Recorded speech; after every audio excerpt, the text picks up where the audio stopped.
ভাইরা আমার, আমি আপনি মারা যাব, মৌতের পর প্রথম মঞ্জিল বললাম কবর, তারপরে হাসর, তারপরে যাব সেটা হলো কিয়ামতের মহাময়দানে, ময়দানে মাশারের একেবারে শেষ ঘাটি, সেটি হলো জাহান্নামের উপরে পুল সিরাত। এই পুল সিরাত পার হতে পারলে পড়ে আল্লাহর দরবারে যারা ফরিয়াদ করে জান্নাতের, শুধু জান্নাতটা আমাদেরকে চেয়ে যেতে হবে। আল্লাহর জান্নাত আর জান্নাত এমন এমন নিয়ামত রেখে দিয়েছে আল্লাহর দর জান্নাতে, আমাদের চোখ কোনোদিন দেখে না, কান কোনোদিন শুনে না, অন্তর কোনোদিন ভাবে নাই, এত নিয়ামত আল্লাহ রাব্বুল আলামিন দর জান্নাতের ভিতরে রেখে দিয়েছেন। জান্নাতীরা জান্নাতের ভিতরে যাবে, জান্নাতের ভিতরে গিয়ে আল্লাহর দরবারে বান্দা বান্দীরা সকলেই প্রশংসা করবে, আল্লাহ আপনার দর জান্নাতটা পেয়ে গেলাম, আমরা বড় খুশি হয়ে গেলাম।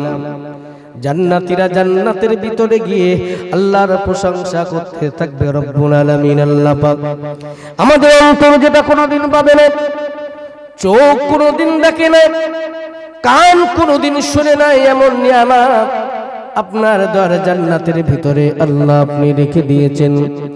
সমস্ত প্রশংসা আল্লাহর করবে, আর বান্দা বান্দিরা সকলে দিওয়ানা হয়ে যাবে, আল্লাহর প্রশংসায় সকলে প্রশংসা করতে থাকবে।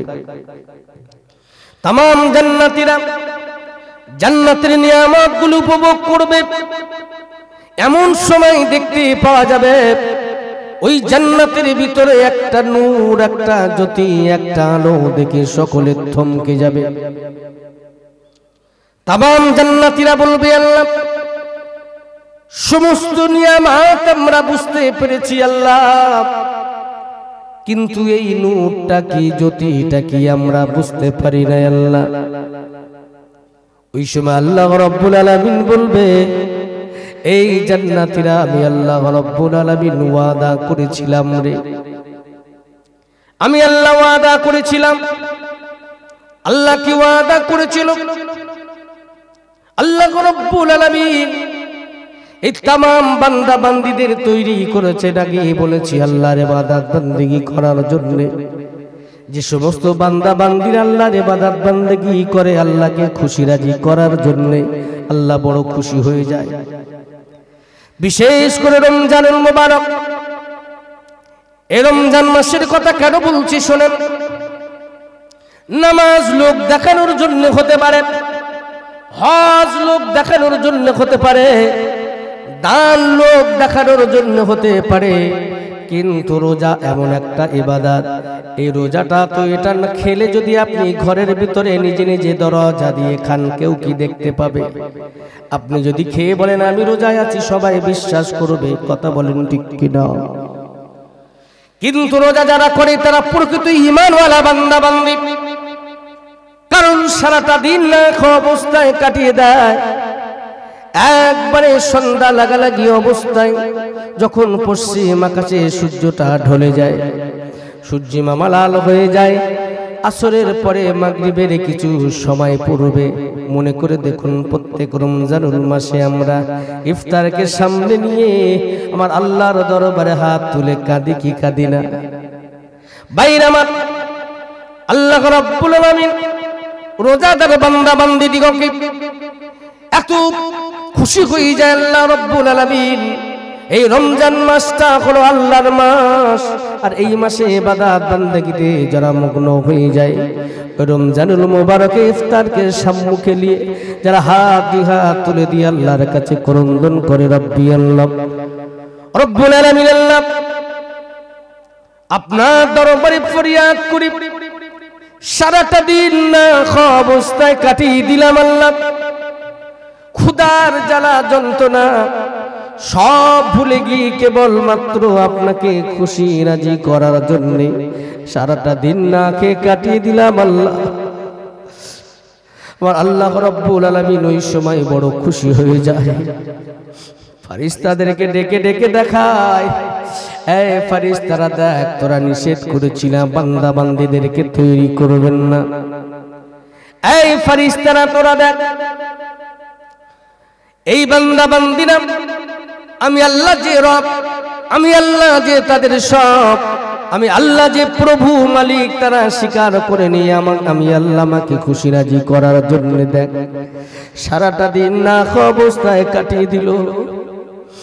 ক্ষুধা লেগেছে, তারা খাবারটা খাই নাই, তাদের পানির পিপাসা লেগেছে, পানি খাই নাই।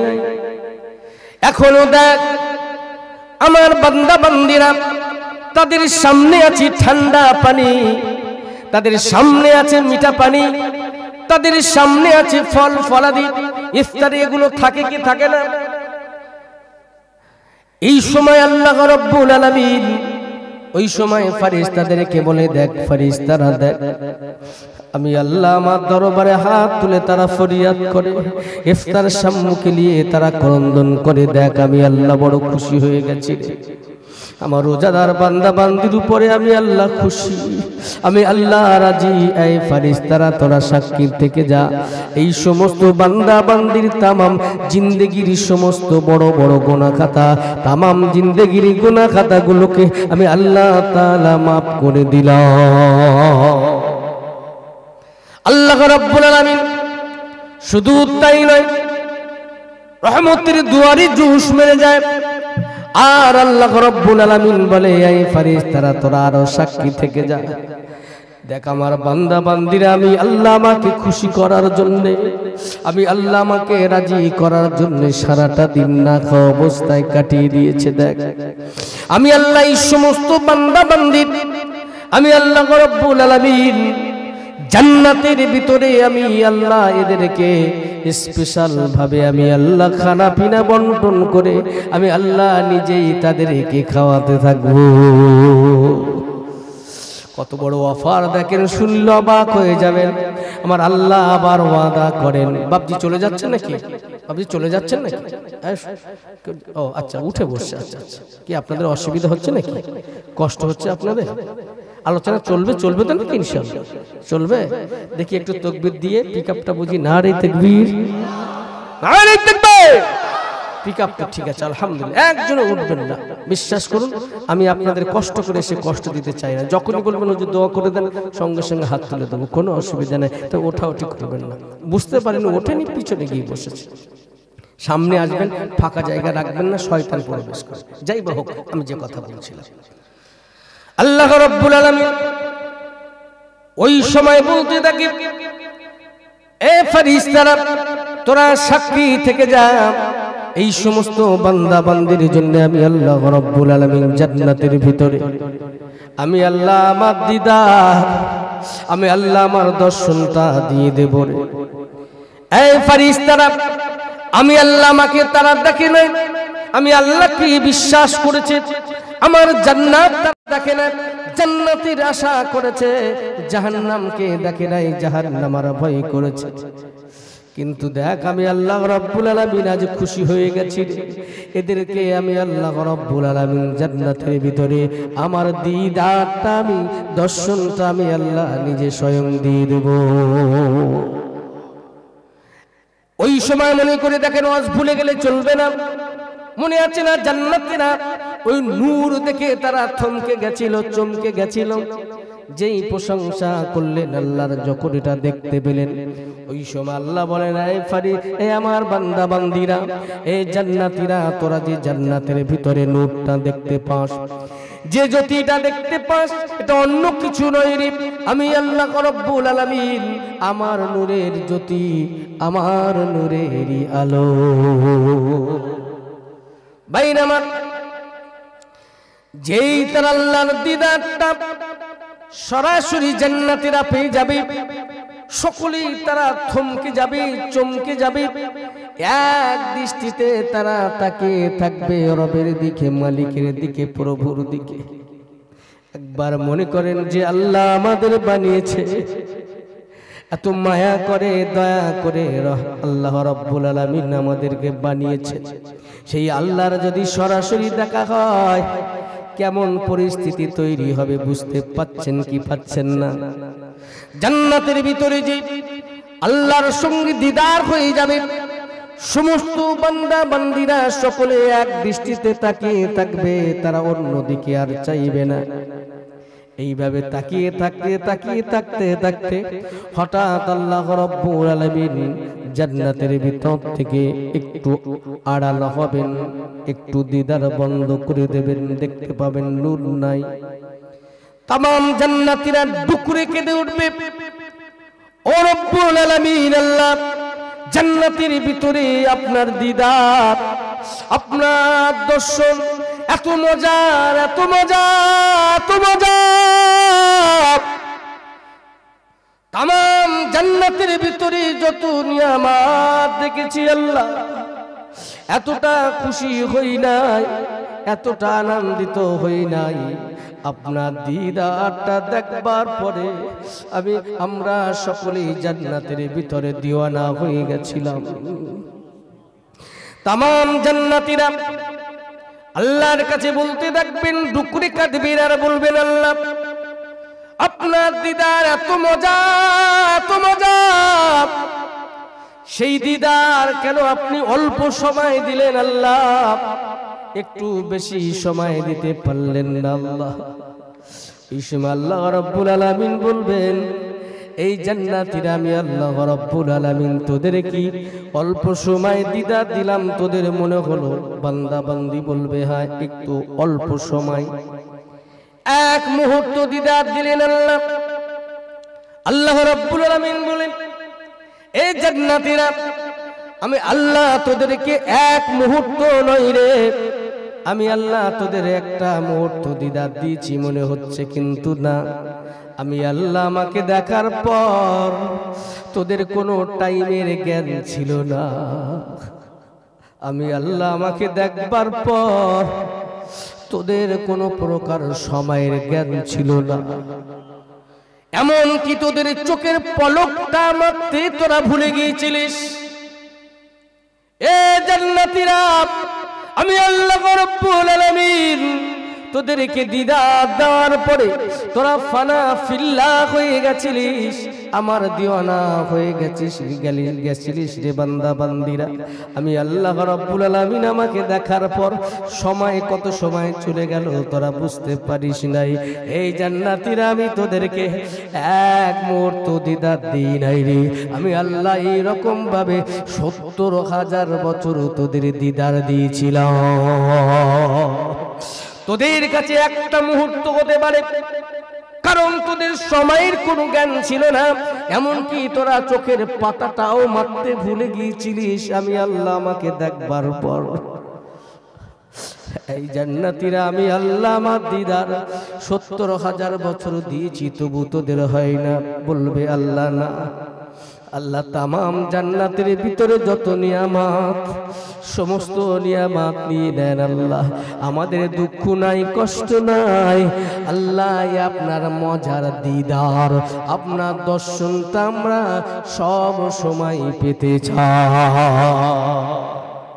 তামাম জান্নাতের ভিতরে যত নিয়ামত, এক নাম্বার নিয়ামত সেটা হলো আল্লাহর দিদার। জোরে বলুন, দেখেন কারা কারা সে আল্লাহকে দেখতে চায়, দুই হাত তুলে দেখান তো। নারী তাকবীর, লিল্লাহি তাকবীর, আল্লাহুম্মা আমিন। হাত নামান, আল্লাহ কবুল করেন। জোরে বলুন আমিন।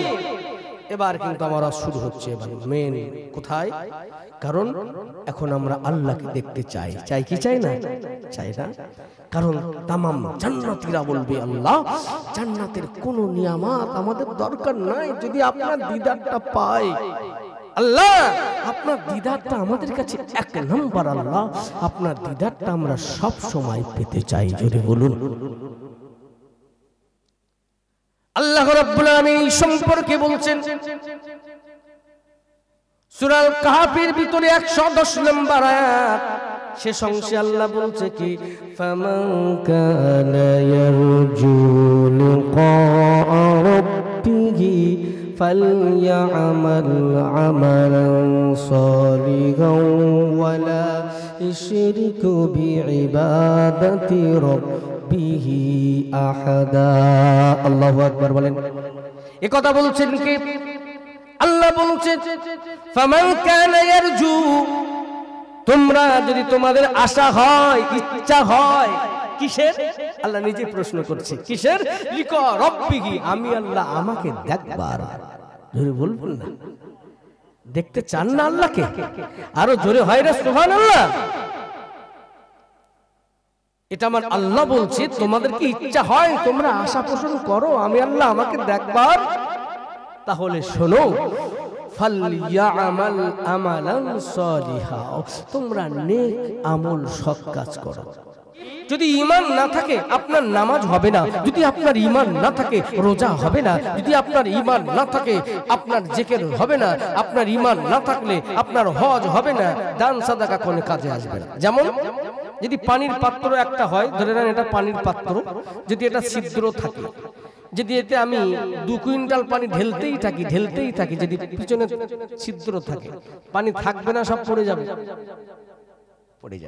এই পাত্র যদি ভালো হয়, যদি 1 ফোঁটা পানি দিই থেকে যাবে, কারণ এর পাত্র ঠিক আছে। ঈমানটা হলো মূল।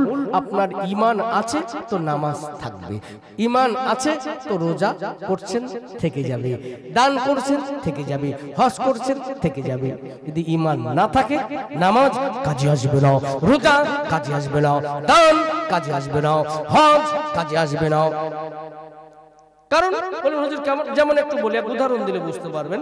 ধরুন একজন 5 ওয়াক্ত নামাজ জামাতের সঙ্গে মসজিদে আদায় করে, তাই ইমাম সাহেব হুজুরকে বলছে, ইমাম সাহেব হুজুর আমি না 5 ওয়াক্ত নামাজ জামাতের সঙ্গে আমি আদায় করি। বলছে সেটা তো আমি জানি, এটা বলার কি আছে বাবু? বলছে না, তবে আমার মনের ভিতরে একটা প্রশ্ন আছে। বলছে কি? বলছে প্রশ্ন হলো যে এই যে আমাদের আল্লাহ এত বড় আসমান, জমিন, চন্দ্র, সূর্য, পাহাড়, পর্বত, নদ, নদী, এত কিছু আমার আল্লাহ কি একলা চালাতে পারে, না আরো দুটো একটা আল্লাহ আছে বলে? নাউজুবিল্লাহ বলবেন না? যদি বলুন না নাউজুবিল্লাহি মিন যালিক। এই মনে ধ্যান ধারণা যদি থাকে যে আল্লাহ মনে একলা পারে টারে না, আরো দুটো একটা আল্লাহ আছে, নামাজ হবে? ও নামাজ গেল না, ও কোনো কাজে আসবে না।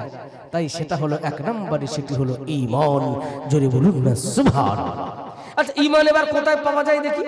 আচ্ছা ঈমান যদি 1,02 টাকা দিয়ে কলকাতা নিউ মার্কেট বড় বাজারে পাওয়া যাবে, তবে দিল্লি, ভারতবর্ষের রাজধানী দিল্লি, ওখানে পাওয়া যেতে পারে। যাবে? কোথায় পাওয়া যাবে ঈমান? আল্লাহর কাছে, তাই না? আল্লাহর কাছে। যদি আল্লাহর কাছে বলি আল্লাহ আপনাকে ভালোবাসি, আপনি আমাকে ঈমান দেন, হবে না। শুধু আল্লাহকে ভালোবাসলে হবে না। কারণ হলো আল্লাহকে ভালোবাসলে হবে না, একটাই কারণটা আমি বলি শুনেন।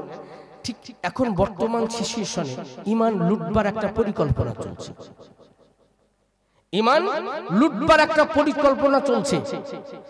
যাত্রার ওয়াজ শুনেছেন, যদি আপনার ঈমান আপনি শেষ করে দেবেন।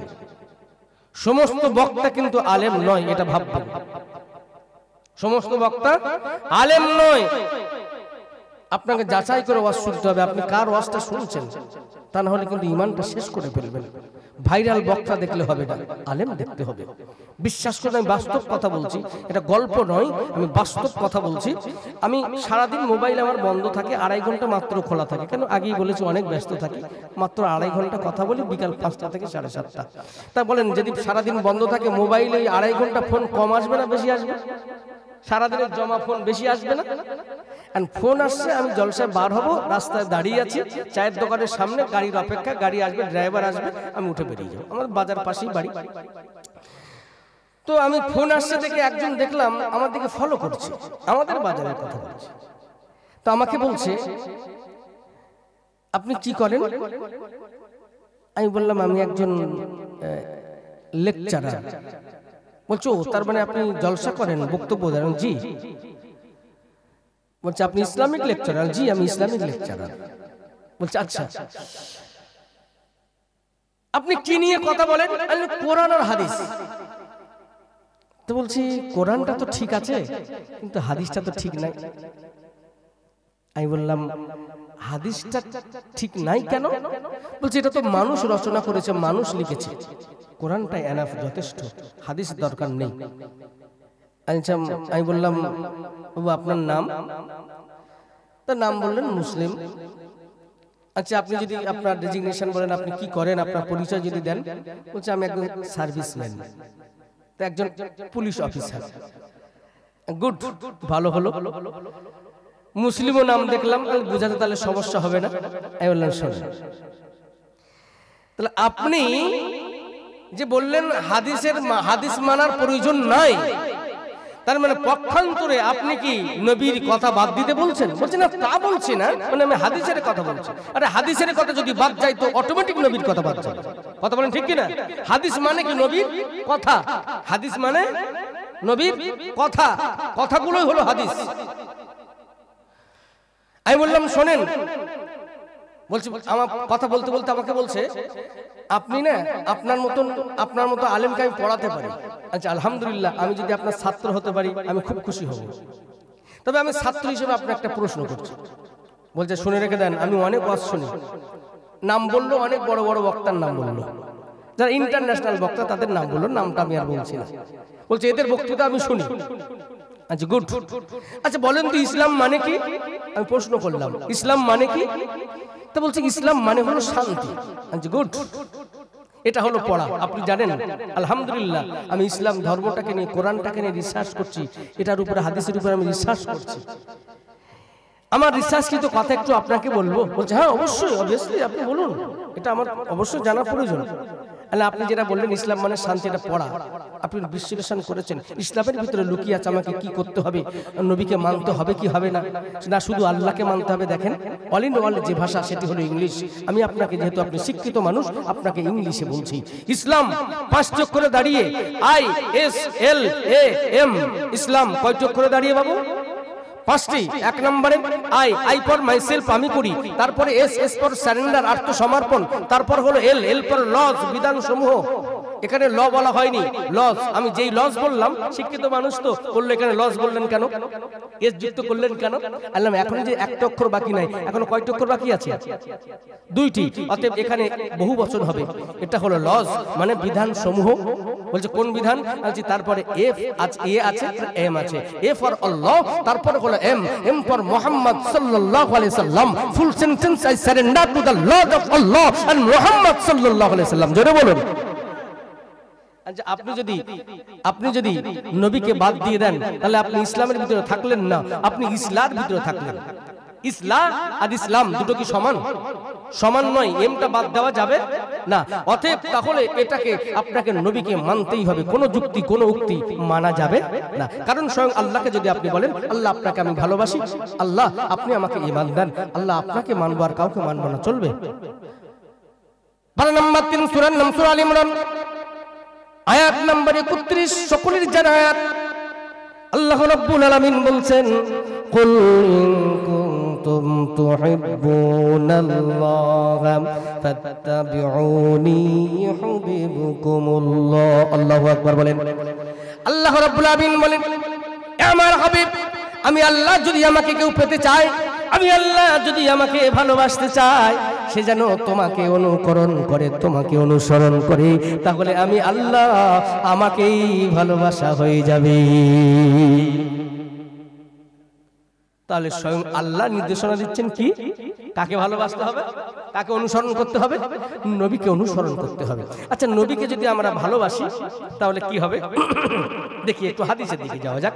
কোথায়? বুখারী এবং মুসলিম শরীফ হাদিসে পাবেন কি আল্লাহ নবী বলছেন লা ইউমিনু আহাদুকুম হাত্তা কুনা হাব্বা ইলাইহি মিন ওয়ালিদিহি ওয়া ওয়ালাদিহি ওয়ান নাসি আজমাইন।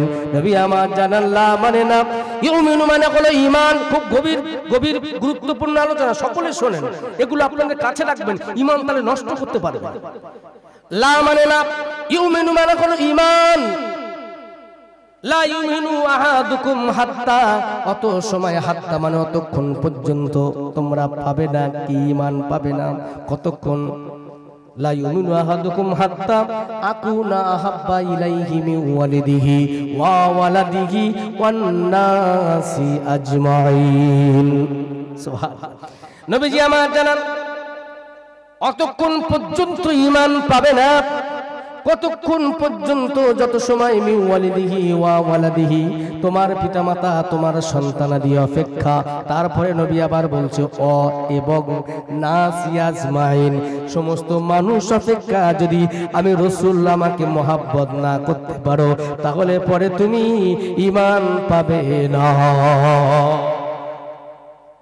নবীকে মহব্বত করলে, ভালোবাসলে, এই হাদিস থেকে প্রমাণিত কি পাওয়া যাবে? যদি পিতা মাতা সন্তানাদি এবং পৃথিবীর সমস্ত মানুষ অপেক্ষা যদি নবীকে বেশি ভালোবাসি, কি পাওয়া যাবে? পশু পক্ষী সব দেখবেন মাথা নিচু করে চলে, যখন তারা খায় মুখ দিয়ে দাঁত দিয়ে ছিঁড়ে ছিঁড়ে খায়। আমরা কি তাই? বাইরে আমার শূন্য বাক হয়ে যাবেন, এগুলো অনুধাবন করবেন। আল্লাহ রাব্বুল আলামিন আমাদের সবার থেকে উৎকৃষ্ট করে বানিয়েছে বলে বিদায় দেখুন আমরা যখন চলি মাথা উঁচু করে চলি না নিচু করে চলি? বলেন, মাথা উঁচু করে চলি। আমরা যখন খাই দাঁত দিয়ে মুখ দিয়ে গালে তুলে খাই না, আমরা হাত দিয়ে দিয়ে খাই। আল্লাহ কত সুন্দর আমাদের বানিয়েছেন, নিখুঁত করে নিপুণ করে আমার আল্লাহ রাব্বুল আলামিন আমাদেরকে বড় শখ করি মায়া করে আমার আল্লাহ আমাদেরকে বানিয়েছেন কত সুন্দর করে। জোরে বলুন সুবহানাল্লাহ। কত সুন্দর করে আমাদেরকে বানিয়েছে। আপনি দেখুন, হাতটা দেখেন, আঙুলগুলো দেখেন, যে রকম ইচ্ছা সেই রকম করতে পারছি না পাচ্ছি না।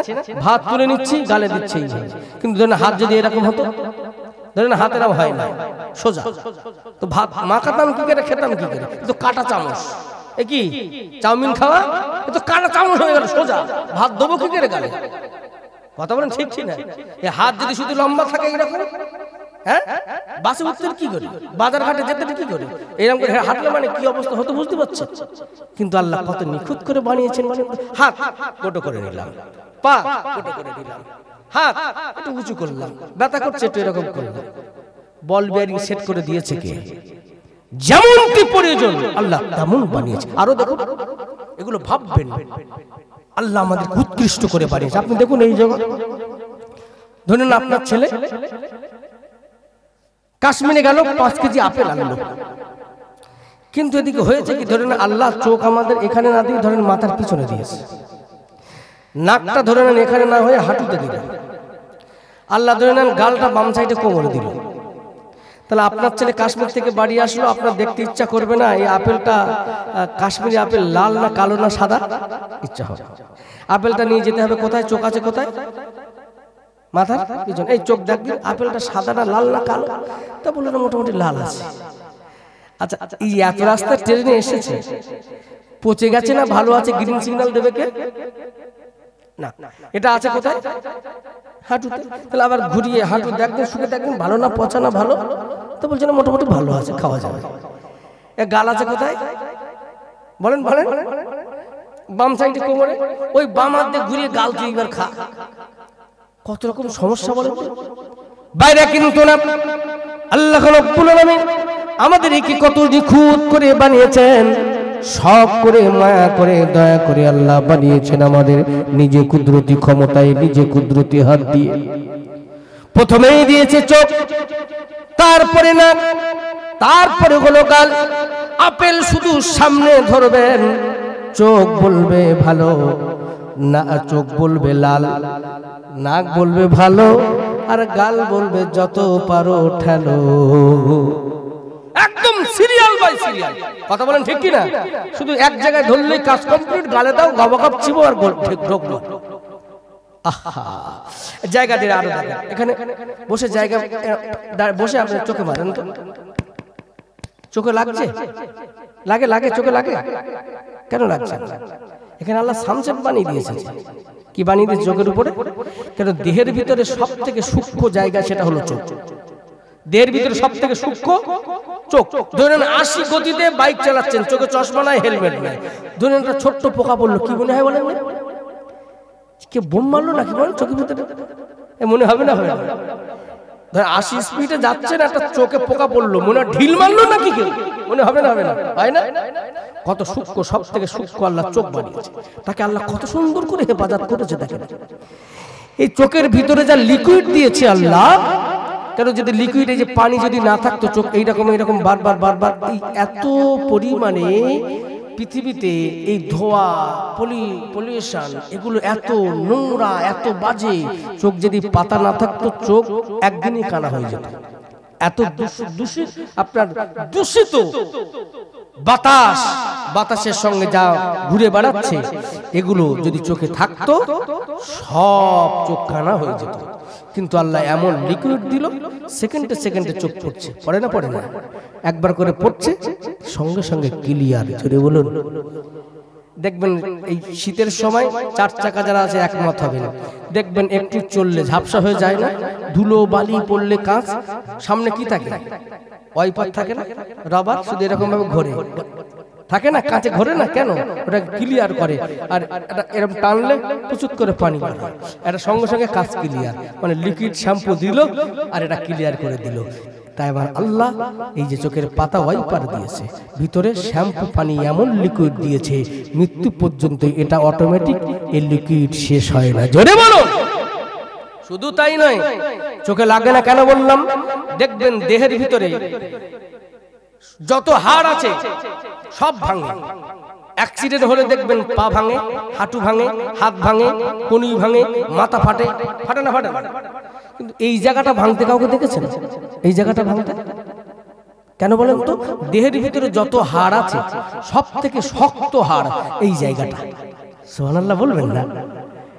আমি সানসেট বললাম তাই, কারণ দেখবেন ঘরের জানালা দরজা ঘরের দেওয়ালগুলো সব ইট দিয়ে গাঁথা। সানসেটে কি দেওয়া থাকে বলেন তো? রড, সিমেন্ট, বালি, পাথর। কারণ সব থেকে শক্ত করতে হবে, কারণ এর উপরে অনেক চাপ। ঘরে ঝড় বৃষ্টি বাদলা কোনো কিছু ঘরে যাতে প্রবেশ না করতে পারে তার জন্য সানসেট দেওয়া হয় না? এই জন্য গার্ড হিসাবে দেওয়া হয়। ঠিক আল্লাহ এত সুন্দর সানসেট আমাদের সুন্দর গার্ড বানিয়ে দিল। পড়ে যাবেন, এখানে লাগবে, এখানে একটু আঘাত হবে, কিন্তু চোখ ভালো থাকবে। জোরে বলুন। বলবেন আপনি সানসেটের কথা বলছেন, ঘরের জানলা দরজার কথা বলছেন, সানসেটের কথা বলছেন, ঘরের কথা বলছেন, ও তো জানলা দরজা আছে, জানলা দরজা আছে, ওই জন্য প্রবেশ করে না। শুধু সানসেট থাকলে হবে? বাইরে আমার এই যে চোখের পাতা, এই যা হলো পাল্লা দিয়েছে আমার আল্লাহ, একটু জোরে কি বলা যাবে? সুবহানাল্লাহ। আল্লাহ রাব্বুল আলামিন কত সুন্দর করে নিখুঁত করে আল্লাহ আমাদেরকে বানিয়েছেন। সেটার নাম কি? ইনসান। সেটা হলো মানব। বাইরে আমার নবীর ভালোবাসার কথা কেন বলছি? কারণ ওগুলো জানেন, নবী আমাদের এতটা মহাব্বত করেন, এতটা প্যার করেন, শুনলে অবাক হয়ে যাবেন। সেই নবীকে আমরা ভালোবাসবো না? শুধু নবী আমাদের কেমন মহাব্বত করে, স্বয়ং আমার আল্লাহ কেমন নবীকে ভালোবাসেন, একবার শুনলে অবাক হয়ে যাবেন। বাইরে আমার নবী আমার আপনার নবী চলে গেল, মিয়ারাজে চলে গেল। মিয়ারাজে যাওয়ার পরে আল্লাহর দরবারে গিয়ে ডুকরে ডুকরে কাঁদতে লাগলেন।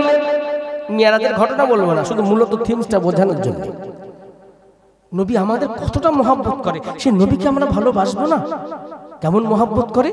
নবী আল্লাহর দরবারে গেলেন, গিয়ে কি করছেন বলেন? কাঁদছে। আরে নবী আমার যখন কান্না শুরু করে দিল, আল্লাহ বলে, আমার হাবিব আপনি কেন কান্না করেন? কিসের কারণে কাঁদেন? আপনার কান্নার কারণটা কি একবার বলেন?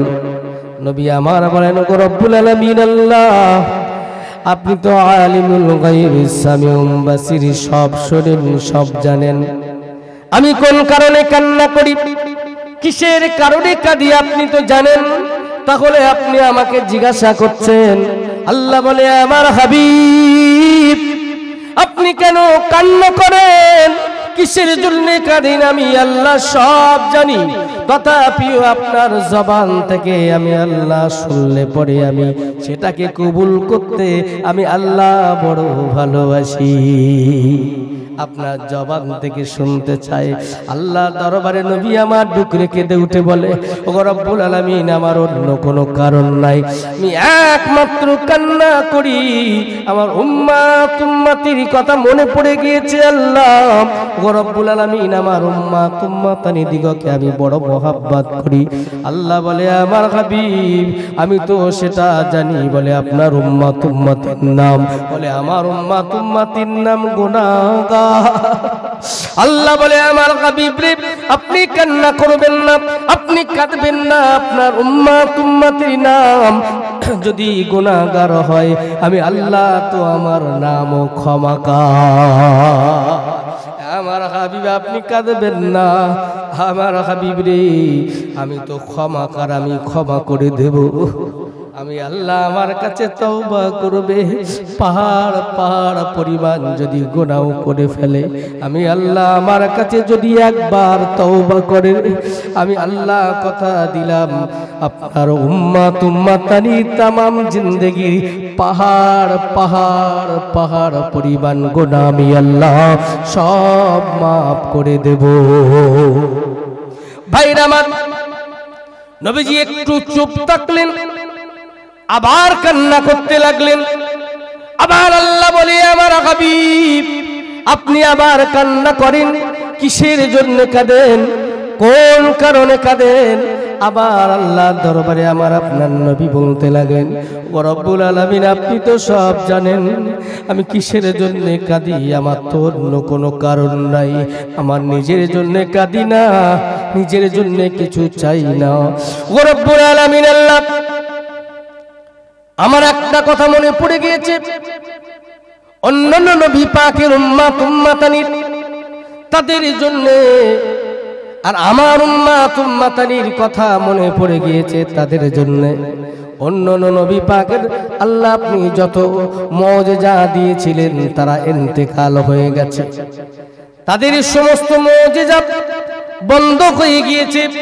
ইন্তেকালের পর সব মুজিজা বন্ধ হয়ে গিয়েছে আল্লাহ, কিন্তু আমি আপনার হাবিব আমি ইন্তেকাল হয়ে যাব, আমার উম্মতানির জন্য আমি আমার মুজিজা সব কি বিলীন হয়ে যাবে, বন্ধ হয়ে যাবে।